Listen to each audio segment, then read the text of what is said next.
বলছি যে চা হবে? টাকা আছে আপনার কাছে?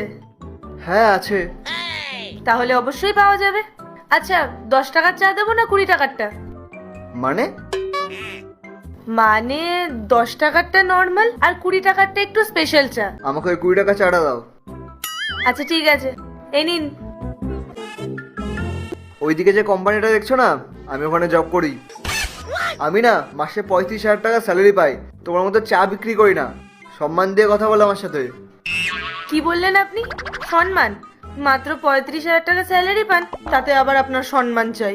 আপনার ওই অফিসের বস কখনো আপনাকে সম্মান দিয়েছে? আমার দোকানে না কোনো বস নেই, এখানে আমি লেডি বস। শুনুন, আমার না মাসে প্রায় 1.5 লাখ টাকা মতো ইনকাম আছে, তারপরেও এনার আমার কাছ থেকে সম্মান চাই। জানতো, জ্ঞান দিতে আসবেন না আর। সত্যি? তুমি মাসে 1.5 লাখ টাকা ইনকাম করো? আরে তুমি যখন এত ইনকাম করো তখন এই চায়ের দোকান ছেড়ে একটা ক্যাফে খুলে ফেলো না।